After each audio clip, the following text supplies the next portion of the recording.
Glicemia capilar, índice glicêmico e carga glicêmica. Você já deve ter visto bastante coisa sobre esses termos, mas provavelmente não entendeu muita coisa até este momento. Eu estou aqui para te ajudar com isso. Meu nome é Davis Francis, eu sou nutricionista e também profissional de educação física. O que é glicemia capilar, índice glicêmico e carga glicêmica? Por que diferentes tabelas de índice glicêmico apresentam diferentes valores para um mesmo alimento?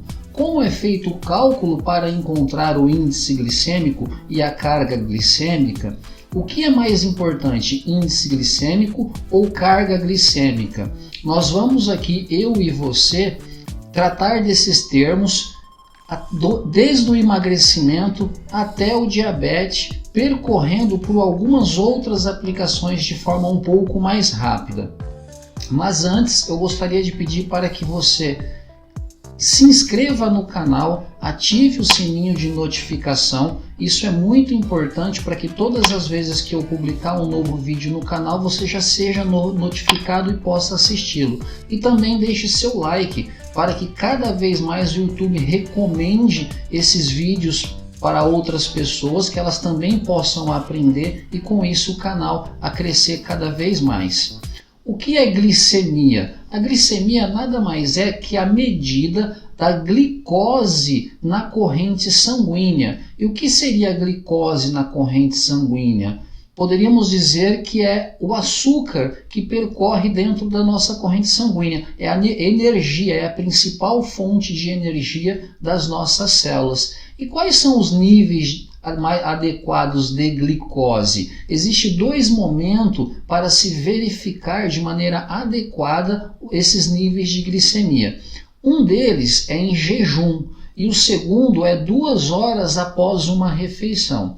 Os níveis em jejum, abaixo de 70 mg por decilitro, o indivíduo se encontra em um estado de hipoglicemia. Isso é negativo. Por quê? Porque ele vai estar com um nível de energia, de açúcar, de glicose sanguínea muito baixo, o que vai levar ele a sudorese, tremores, muitos calafrios, começa a suar frio, a pessoa começa a perder o sentido, a língua começa a enrolar e uma hipoglicemia severa pode levar até a morte. O estado normal de glicemia seria então de 70 a 100 mg por decilitro em jejum. Acima de 100 mg de decilitro, algumas referências permitindo até 110, que seria de 110 ou 100 mg até 126, o indivíduo já seria diagnosticado como um pré-diabético e acima de 126 mg como diabético. Já os valores de glicemia 2 horas após uma refeição são diferentes. O estado de hipoglicemia continua o mesmo, abaixo de 70. Já os níveis de normalidade, eles aumentam um pouquinho, indo até 140, acima de 140 sendo pré-diabético e acima de 200 sendo diabéticos. Então é muito importante quando você for classificar a glicemia do indivíduo, se ela está num nível adequado ou não, primeiramente você verificar se essa glicemia está sendo realizada, em jejum ou 2 horas após uma refeição. Esses são os dois momentos mais adequados. Meia hora após uma refeição seria incoerente, incorreto. 1 hora também, assim como 3, 4 horas também. Então, a base é ou em jejum, o indivíduo não comeu nada, ele acorda de manhã cedo e vai verificar essa glicemia, ou 2 horas exatamente após uma refeição. E quais são os fatores que alteram a glicemia? A ingestão de alimentos, principalmente carboidrato, mas também as proteínas alteram a glicemia, assim como as gorduras e as fibras. Sendo que os carboidratos e as proteínas, principalmente as proteínas na forma de aminoácidos, alteram essa glicemia aumentando a velocidade, aumentando a quantidade, altera essa glicemia para mais. Já as gorduras e as fibras musculares, elas retardam o processo de velocidade de absorção e assim elas conseguem reduzir, equilibrar esse estado de glicemia. Então poderíamos dizer que carboidratos e proteína altera para mais, gorduras e fibras alteram para menos, alteram o equilíbrio, não chega a menos, não chega a reduzir, mas proporciona uma lentidão maior nesses níveis de glicemia. Uma outra questão também que altera a resposta glicêmica é o trauma e a inflamação. O trauma devido a uma liberação muito grande de adrenalina, entre outros hormônios, do sistema nervoso autônomo simpático, que ativa a maior produção e criação de glicose através de outras vias que não seja a ingestão de alimentos. A inflamação é uma outra questão, por exemplo, um indivíduo com sepsemia, que seria uma inflamação generalizada, uma infecção generalizada, que também aumenta muito os níveis de glicose na corrente sanguínea. Tudo devido à produção de citocina, de adrenalina, que faz com que o nosso organismo produza hormônios e comece a retirar o açúcar, a glicose que fica estocado dentro de algumas células, como o fígado, o músculo, entre outras.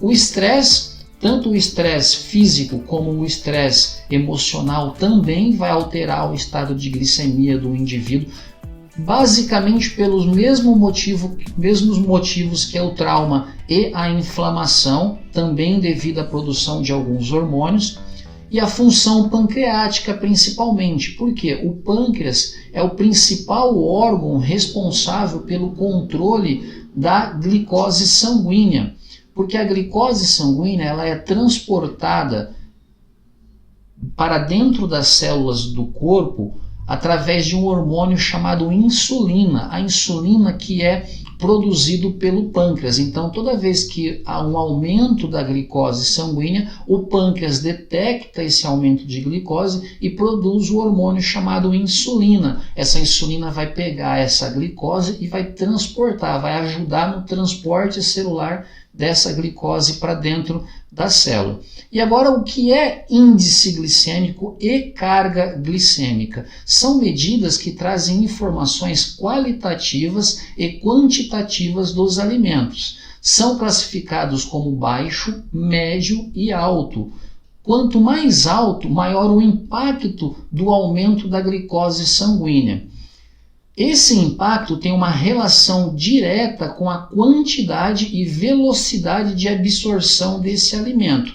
Então, quanto maior for a quantidade desse alimento ingerido, maior vai ser o índice glicêmico e carga glicêmica. A mesma coisa, se a velocidade de absorção desse alimento for muito rápida, maior também será o índice glicêmico deste alimento.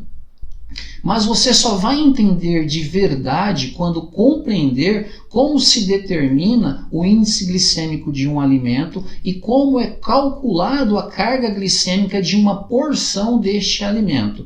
Mas antes, vamos falar um pouquinho da importância e aplicação do índice glicêmico e da carga glicêmica para o nosso dia a dia. O porquê é importante você entender de índice glicêmico e carga glicêmica. Vamos começar então pelo processo de emagrecimento. Dentro do emagrecimento é importante que você conheça a utilidade desses termos. Por quê? Porque o índice glicêmico e a carga glicêmica tem uma relação direta com o valor energético do alimento e a produção da insulina, a ação da insulina no nosso organismo. Quanto maior for o valor energético, isso é sinal que também a carga glicêmica, o índice glicêmico é alto, levando a maior produção de insulina. O valor energético tem relação direta no processo de emagrecimento. Indivíduos que querem emagrecer precisam escolher os alimentos que tenham um menor valor energético, ou seja, alimentos que tenham um menor índice glicêmico e carga glicêmica. Já a ação da insulina, a insulina dentro do processo de emagrecimento, ela impede as vias metabólicas de oxidação de gordura, ou seja, de queima de gordura. Por quê? Porque a insulina é um hormônio de ação lipogênica. O que seria isso? De produção, de gordura. Lipo vem de gordura e gênica é de produção, de criação. Então a insulina é um hormônio lipogênica. Ela produz gordura, ela faz o nosso organismo produzir gordura. Ela pega o excesso de glicose e aminoácido circulante e forma gordura. Então, enquanto a glicose está alta, a insulina também vai estar alta pela liberação pancreática. Com isso, as vias que queimam gordura estão sendo bloqueadas. Então, essa é a importância de você entender a aplicação do índice glicêmico e da carga glicêmica dentro do processo de emagrecimento. Também um outro conceito seria dentro das dislipidemias. Por quê? O índice glicêmico e a carga glicêmica têm uma relação direta com a produção de triglicerídeos e colesterol. Quanto maior for esses índices de um alimento, maior vai ser o estímulo para o nosso corpo produzir mais triglicérides e colesterol, prejudicando o indivíduo em relação ao aumento dessas gorduras circulante, pois triglicérides e colesterol nada mais é que gordura circulante dentro da corrente sanguínea. Uma outra aplicação seria na síndrome metabólica, que é uma disfunção caracterizada por 3 aspectos: obesidade, a dislipidemia, que seria o triglicérides e o colesterol, e a hipertensão. Então, pessoas que tem o hábito de ingerir uma quantidade de alimento de maior índice glicêmico e carga glicêmica, pode correr um risco maior de ser portador de síndrome metabólica, que nada mais é que essas patologias aqui. O câncer, sim, também o câncer. Por que o câncer? Porque quanto maior for o índice glicêmico e maior é a carga glicêmica, maior é o impacto na glicose sanguínea. E a glicose é o principal alimento das células cancerígenas. Então também existe uma aplicação de você fazer uma escolha em dietas, pessoas que estão em tratamento de câncer, por utilizar alimentos de baixíssimos índices glicêmicos. Muitas vezes até mesmo o jejum, o corte, zera carboidrato para o tratamento de câncer dentro de um tratamento específico, é claro.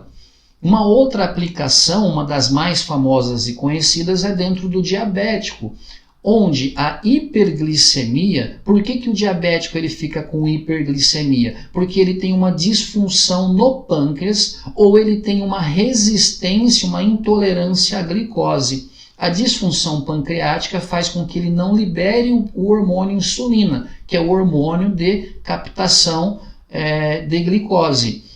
E um excesso de hiperglicemia, ou seja, indivíduos que ficam constantemente ingerindo muito açúcares, em doces, refrigerantes, alimentos industrializados, massas, pão brancos, enfim, alimentos de alto índice e carga glicêmica, esse indivíduo ele fica com um constante estado de hiperglicemia. O que seria uma hiperglicemia? Uma quantidade alta de glicose na corrente sanguínea. Essa quantidade alta de glicose na corrente sanguínea vai levar a uma resistência à insulina, porque o organismo sempre está com muita glicose, sempre com muita glicose. Chega uma hora que a célula cansa de deixar essa glicose ser transportada com eficiência para dentro dela.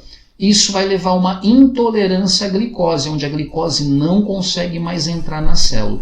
Se a glicose não consegue mais entrar na célula e a glicose é a principal fonte de energia da célula, ela precisa começar a utilizar outro substrato energético para produzir energia e para continuar vivendo. Com isso, ela utiliza a metabolização de gordura, formando ácidos graxos e corpos cetônicos, E isso leva o indivíduo a uma cetoacidose, porque começa a aumentar muito a quantidade de corpos cetônicos, que também é uma fonte de energia, só que ao invés de ser proveniente da glicose, ela é proveniente da gordura. E só que o problema é que esses corpos cetônicos vai levar o meio ambiente, o corpo, a um estado de acidose, por isso fala cetoacidose. E essa acidose, junto com uma quantidade de glicose muito alta na corrente sanguínea, vai levar a diversas outras disfunções metabólicas. Por exemplo, a retinopatia, que são problemas de visões devido ao fato da degeneração de nervo, assim como o problema do pé diabético. Quem tem o pé diabético perde a sensibilidade justamente por causa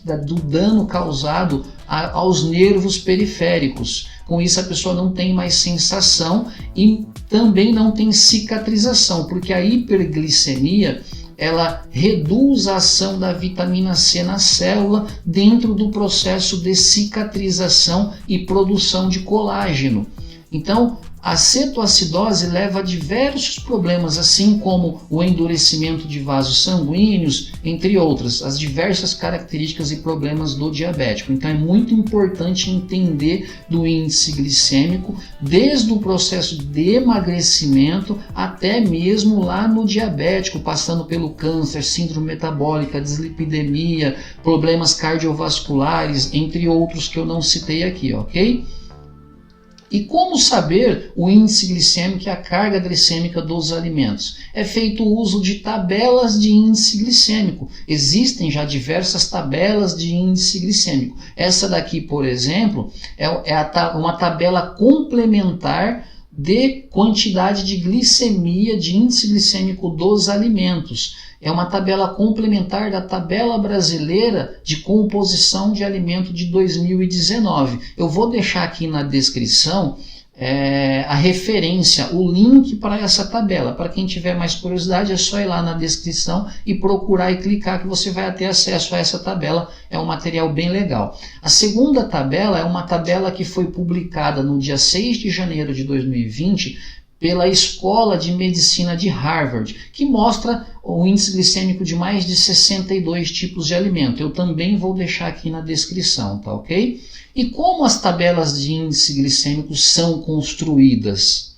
O índice glicêmico é determinado pela medida da diferença da curva glicêmica de um alimento teste com a do alimento referência, com a mesma quantidade de carboidrato nos dois alimentos 2 horas após o consumo. Ou seja, pega-se dois alimentos, um referência e um outro que é teste.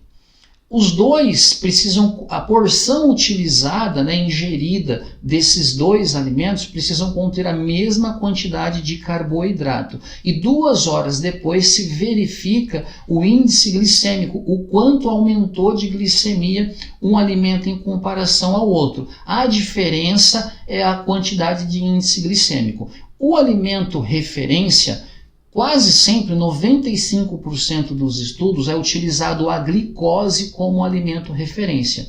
Em alguns estudos utiliza-se o pão branco, tendo uma medida de valor um pouco diferente da glicose. Por quê? A glicose ela é considerada 100% de índice glicêmico. Então, o alimento de valor mais alto dentro da tabela de índice glicêmico é a glicose, 100%.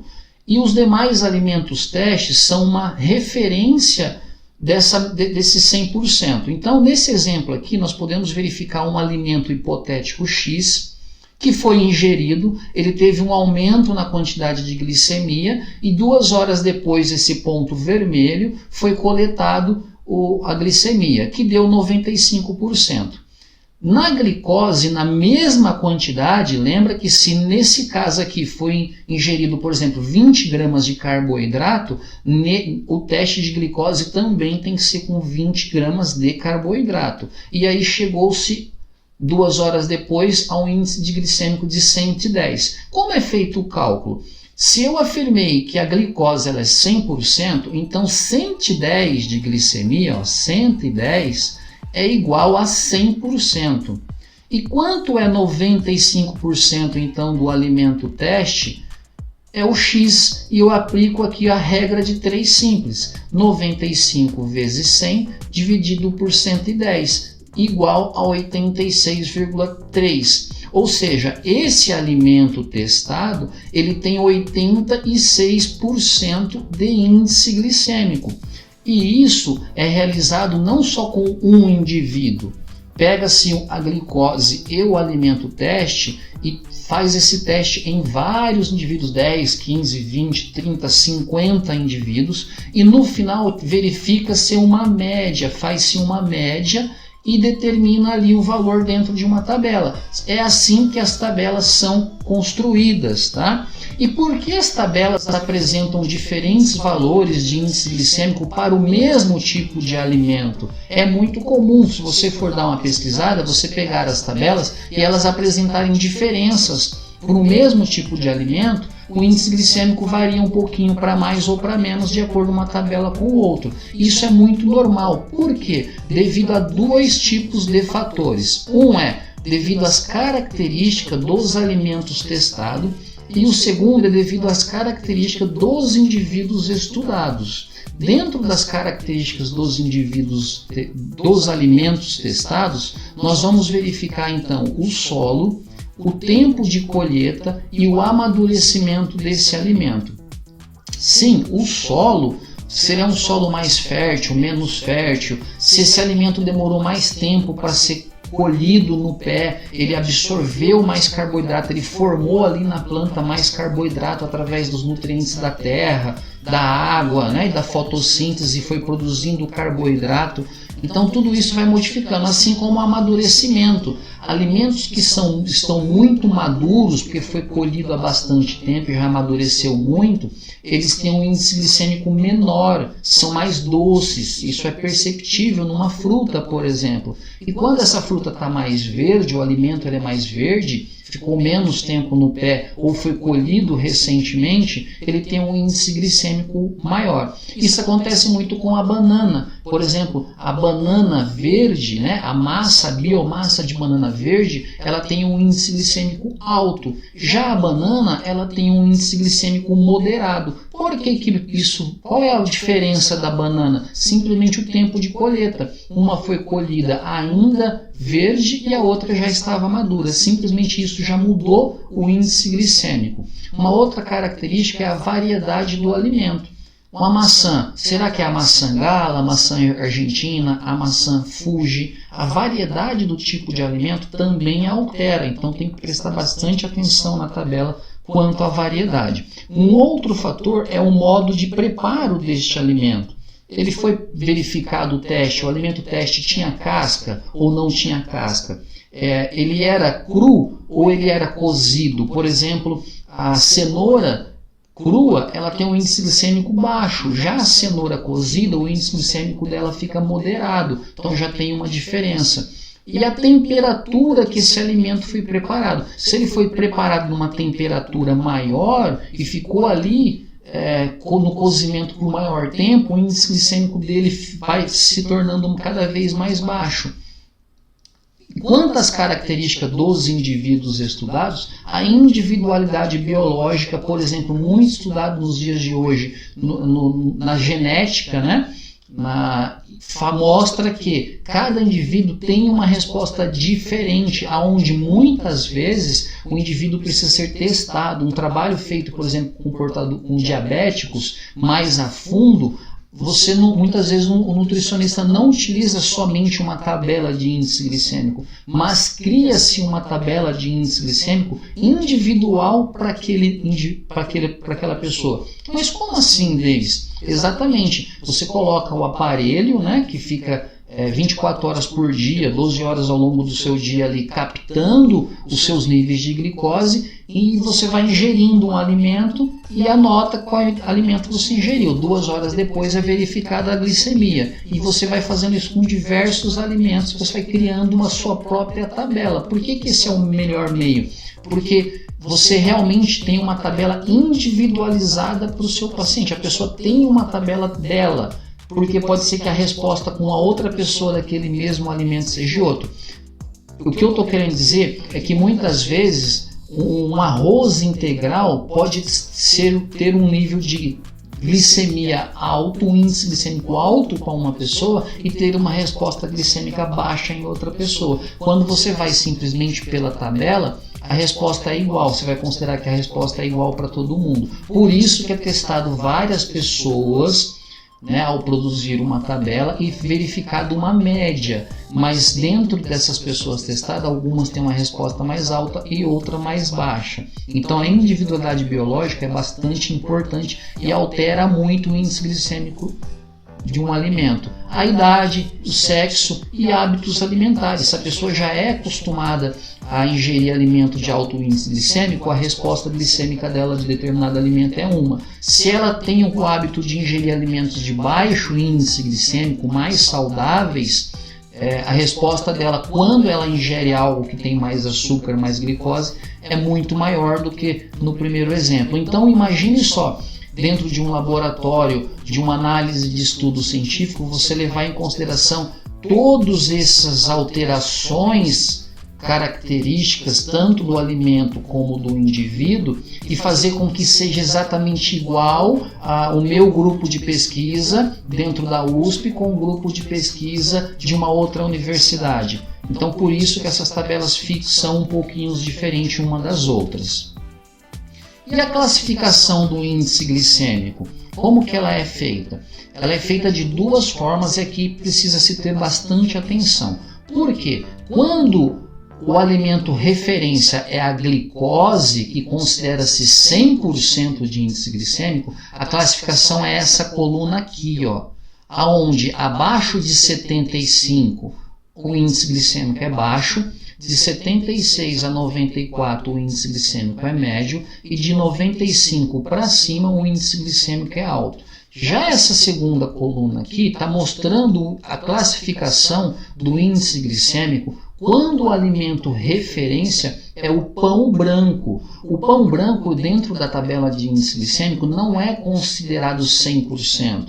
A glicemia do pão branco, quando comparada à glicose, é de 73, 74, algumas tabelas mostram 78, ou seja, é de aproximadamente 70% em relação à glicose. Então, toda vez que é levado em consideração a classificação com o pão branco, precisa-se pegar o índice glicêmico, caso seja verificado com a glicose, e multiplicar por 0,7 o valor do índice glicêmico. O que eu quero dizer com isso? Se eu estou olhando numa tabela que está falando que é 86 de índice glicêmico, igual naquele exemplo hipotético que nós vimos anteriormente, o alimento referência utilizado foi glicose.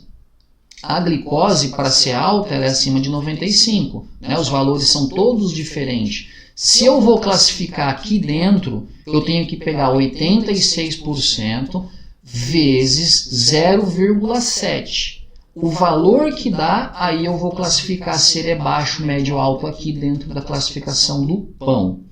E quais são os fatores que alteram o índice glicêmico de um alimento? A quantidade de fibras e o tipo de carboidrato são os dois principais fatores que alteram o índice glicêmico de um alimento. Quanto maior for a quantidade de fibras, maior será o índice glicêmico de um alimento. E o tipo de carboidrato, se ele é um carboidrato simples, por exemplo, um disacarídeo ou um monossacarídeo que contém uma única unidade de carboidrato, ou disacarídeo que contém duas unidades unidas de carboidrato, eles têm um índice glicêmico maior, ou seja, são absorvidos mais rapidamente e têm um impacto maior na produção de glicose sanguínea e insulina. Já os carboidratos polissacarídeos do tipo amido, estes normalmente eles têm um índice glicêmico mais alto. Por quê? Por conter justamente muitas moléculas de carboidratos unidas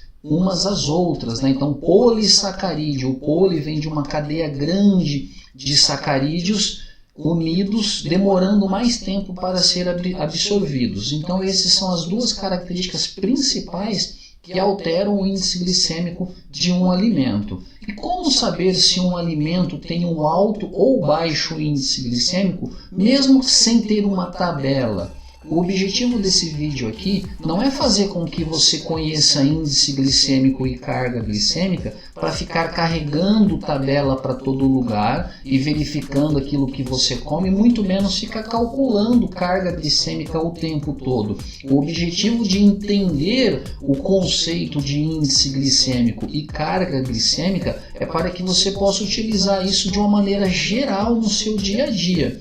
E de uma maneira geral, você vai verificar que o alimento que tem uma carga glicêmica menor e o índice glicêmico são aqueles alimentos in naturas, os alimentos naturais que vêm do solo, que são plantados, que são colhidos ou de fonte animal, né, que vem das aves, que vem da carne bovina, por exemplo, peixe. Esses alimentos in natura, normalmente, no geral, eles têm um índice glicêmico mais elevado. Isso não quer dizer que uma fruta, por exemplo, não possa ter um índice glicêmico baixo também, principalmente se ela estiver muito madura. Mas de uma forma geral, aquilo que é in natura tem um índice glicêmico mais alto, sendo então melhor para a saúde. E os alimentos industrializados, eles já foram quebrados, a farinha, por exemplo, já foi triturada. O macarrão que vem do trigo, ele já foi passado por diversos processos industrializados. O pão, né, o amido de trigo ali, apesar de ser amido, ele já foi retirado fibras no processo de industrialização para se tornar menos perecível. Enfim, bolo, bolacha, doces, que já é o açúcar no geral. Esses alimentos, então, eles têm uma carga glicêmica menor. E por que os alimentos de baixo índice glicêmico são melhores para a saúde? Por que esses alimentos são melhores para a saúde? Primeiramente, por algumas características que nós já comentamos aqui nesse vídeo, que é um impacto menor na glicose sanguínea e também uma produção menor de insulina. A segunda característica é porque ela é rica em fibra. Se é rico em fibra, a fibra proporciona diversos benefícios para a saúde, como benefícios da saúde intestinal e benefícios na redução do colesterol, diminuindo a dislipidemia, né, o maior risco de dislipidemia. E também esses alimentos, eles contêm as vitaminas e minerais, assim como outras substâncias bioativas, por exemplo, os flavonoides, que trazem vários benefícios à saúde. Então, essas características do alimento in natura, que no geral contém um baixo índice glicêmico, fazem com que os alimentos de baixo índice glicêmico sejam mais saudáveis. Uma outra coisa que é muito importante também de vocês entenderem é o índice glicêmico de um alimento em relação ao índice glicêmico de uma refeição. Por quê? Eu posso ter um alimento, por exemplo, no caso do arroz branco, que ele tem um índice glicêmico razoavelmente alto, ali entre moderado a alto o índice glicêmico de um arroz. O arroz que chega a ter o índice glicêmico até mais alto do que o macarrão. Porém, se eu adicionar alimentos que contenham baixíssimo índice glicêmico e seja rico em fibras ou em gordura, esse arroz ele pode se tornar dentro de uma refeição com um índice glicêmico baixo do ponto de vista geral. Já que o índice glicêmico tem a ver com a velocidade de absorção desse alimento, quando esse alimento ele é ingerido na presença de outros alimentos de baixíssimo índice glicêmico, um colabora para a glicemia do outro. Aquele que tem um baixíssimo índice glicêmico vai reduzir a glicemia, o índice glicêmico do outro alimento. Por exemplo, em uma refeição como essa aqui, ó, que você já colocou junto o feijão, carnes, legumes e verduras junto, sendo carnes, legumes e verduras e o feijão tendo um baixo índice glicêmico, fez com que o arroz dessa refeição também tivesse um baixo índice glicêmico dentro de uma refeição geral. Isso é muito importante quando você vai, por exemplo, consumir uma banana que tem um índice glicêmico moderado a alto, e você ingere ele, por exemplo, com uma aveia, com farelo de aveia que tem um baixo índice glicêmico por conter muitas fibras. Então você regula do ponto de vista geral a glicemia, tornando esta refeição muito mais saudável. Um outro exemplo é a do pão. O pão sozinho ele vai ter um alto índice glicêmico, mas quando eu adiciono outros elementos dentro dele, por exemplo, o tomate, o alface, o queijo e a carne, eles vai ter um índice glicêmico geral dessa refeição vai ser baixo. O que é carga glicêmica? Vamos falar um pouquinho agora da carga glicêmica, então, já que você já entendeu o que é índice glicêmico e como as tabelas são construídas. A carga glicêmica quantifica o efeito total de uma determinada quantidade de carboidrato sobre a glicose plasmática. Ela representa o produto do índice glicêmico de um alimento pelo seu conteúdo de carboidrato disponível na porção. E como é feito o cálculo? O cálculo nada mais é a seguinte fórmula: carga glicêmica é igual o índice glicêmico vezes o carboidrato da porção dividido por 100. Veja então que o índice glicêmico, veja então que a carga glicêmica considera o índice glicêmico vezes uma quantidade de carboidrato ingerido. O que isso quer dizer?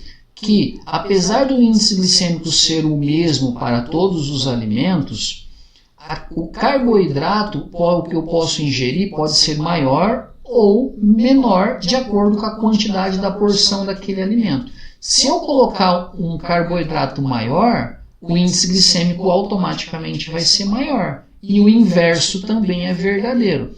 Vamos verificar aqui, neste cálculo, uma banana, 110 gramas, a banana nanica. Ela contém 24 gramas de carboidrato, um índice glicêmico de 61 e uma carga glicêmica de 14. Então vamos fazer o cálculo aqui agora junto comigo? Olha lá.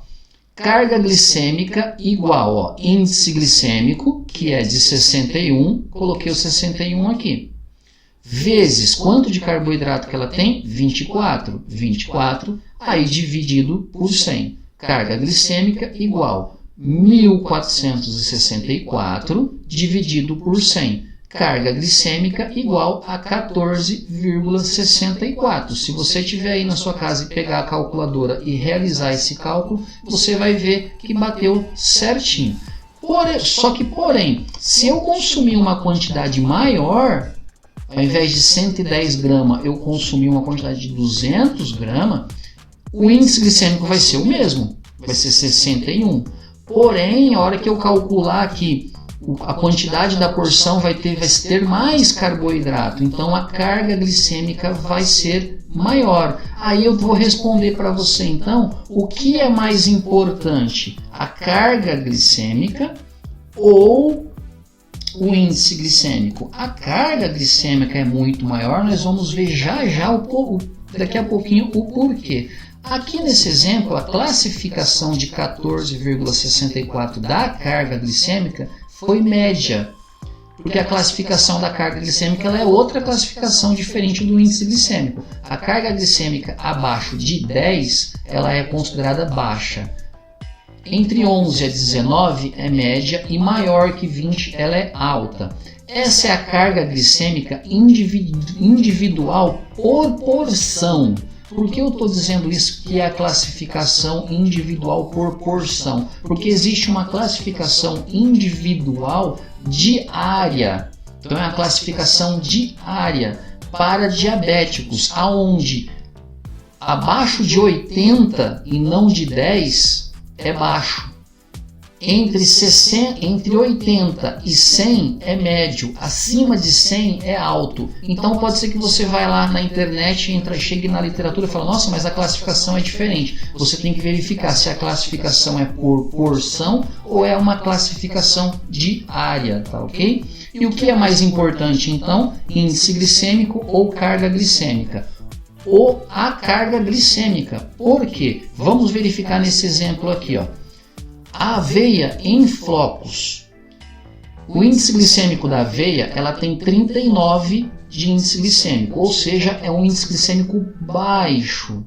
Porém, se eu usar uma porção de 120 gramas, contendo 58 gramas de carboidrato, olha o que vai acontecer com a carga glicêmica.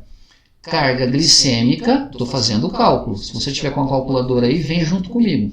39, olha lá, a carga glicêmica é o índice glicêmico, 39 vezes a quantidade de carboidrato, 58 dividido por 100. Carga glicêmica igual 2.262 dividido por 100, que vai dar 22,6. Está alto.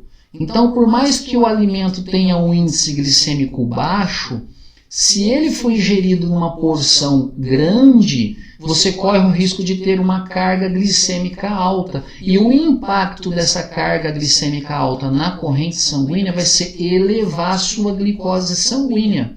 Estão entendendo por que tanto no processo de emagrecimento quanto para o diabético a carga glicêmica é mais importante? E o inverso pode acontecer com um alimento que tem um índice glicêmico alto. Pode ter um alimento com um índice glicêmico alto, só que se você comer pouquinho, uma porção pequena desse alimento, a carga glicêmica vai ser baixa, então ele é possível ser utilizado dentro do processo de emagrecimento, assim como para o diabético. Estão conseguindo entender? Olha o exemplo aqui da melancia. O índice glicêmico da melancia é 76. Na tabela é classificado como médio, porém, se você comparar o índice glicêmico do exemplo da aveia, é o dobro, né? Quase o dobro maior. Então, a porção de 120 gramas é uma mesma quantidade de porção, só que a melancia ela tem pouco carboidrato. 120 gramas está oferecendo 8 gramas de carboidrato. Então veja bem, ela tem um índice glicêmico alto, só que é baixa em quantidade de carboidrato. Quando eu faço o cálculo da carga glicêmica, olha lá, ó, carga glicêmica então, 76 de índice glicêmico vezes 8 gramas de carboidrato dividido por 100. 608 dividido por 100 deu uma carga glicêmica de 6, ou seja, uma carga glicêmica muito baixa. Então, apesar da melancia ter um índice glicêmico alto, se eu consumo uma porção pequena, que no caso da melancia, a porção nem foi tão pequena assim, né? A porção foi igual à porção da aveia, de 120 gramas. Ocorre que a quantidade de carboidrato é muito pequena. E isso faz com que eu tenha que te chamar a atenção para que você observe sempre 3 coisas quando você for determinar índice glicêmico e carga glicêmica, seja para o emagrecimento, seja para o diabético. Uma é o índice glicêmico, veja nas tabelas. Segundo é a quantidade que você vai comer. E terceiro é o quanto de carboidrato tem nesta quantidade que você vai comer. Realiza o seu cálculo e você vai saber se a carga glicêmica é alta ou não, tá ok? Pessoal, ficamos por aqui. Eu espero que você tenha gostado desse vídeo, que agora você tenha compreendido um pouco mais o que é glicemia capilar, carga glicêmica e índice glicêmico. Não esqueça de promover esse canal se inscrevendo, deixando o seu like e ativando o sininho de notificações e até a próxima.